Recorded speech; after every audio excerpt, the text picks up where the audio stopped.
got up at around, suppose it was 6:30. I got an hour's chip on it. She landed down then and says, you can go down now to the ward. And another lad was driving the wheelchair. He was a foreigner. Not that he opened his mouth or anything, but I knew he was a foreigner because he kept to the right-hand side of the corridor. I knew by the way he was manoeuvring. No drink taken or anything. I hear the whole for drinks. But anyway, landed in and then a Filipino nurse met me. Lovely little nurse. And she says, we're going to put you to sleep. Oh, says I. I was going to put on pachete.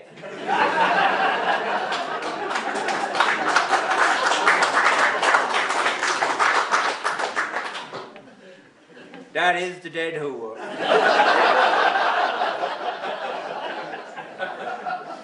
Because I didn't mind him so much, just until he started stealing the land.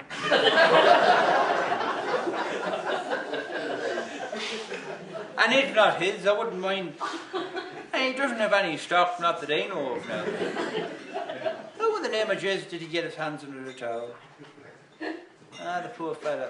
I suppose he has to make a living like the rest of us. But anyway, she said, no, we're going to give you gas. Right, says I. You just don't use the needle anymore. She says, on certain operations, but not on yours. I say, that's fair enough.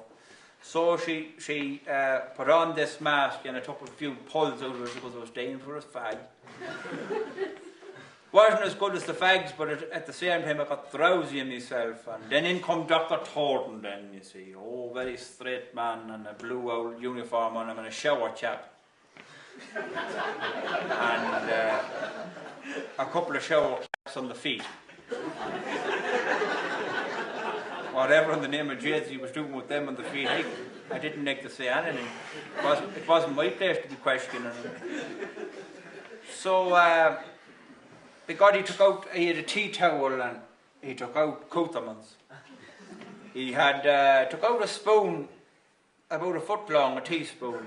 I don't know whether that's one of them ones for dipping into a big jar of coffee or what he was at, but took it out. And see what was remarkable about the whole thing, I was awake during the whole operation, even though I was supposed to be asleep. Couldn't understand it, but I said nothing. It was sore, but I roared, but I said nothing. And if at the spoon now I'll be able to show you what he done, you see. He got it in at the back of the day. And then, but Jesus, the next thing was he took out the egg. And he put it in a now silver dish. The shape of a kidney. And then he yoked the other side. Then the next thing was and started, and you could hear the grind of it, you see. But Jesus said they're going to take out the two waves. Took out the two waves. And I seen him putting them into the dish.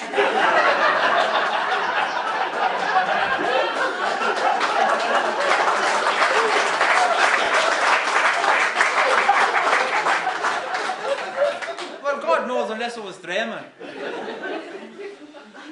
And he went over to a fridge. A white fridge, and took out two other eggs. They must have been second hand. Wiped them in the bash of his trousers. Dipped them in dead oil. And be Jesus went to price them back in.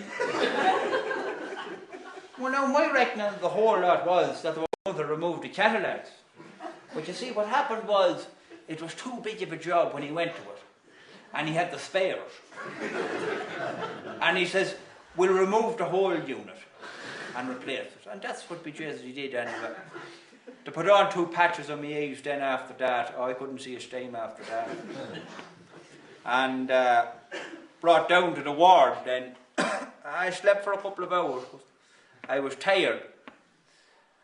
My eyes was tired anyway. Whoever the poor devil had them last, he must have been tired when they were giving them in, because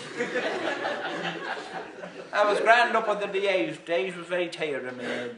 So I couldn't see much, of course, with the patches was on. And she said, we're going to give you a little bit of food now, Mr. McKeon. Are you up for that? Oh, but just say I am. So they gave me a sausage, an egg, Nay, a sausage.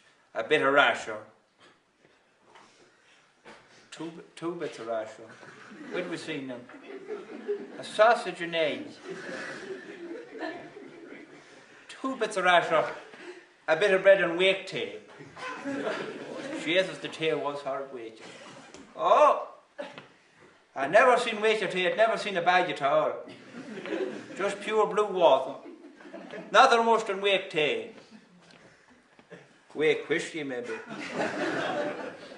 So, you wouldn't get whiskey in there. You're not getting a lot of it here either.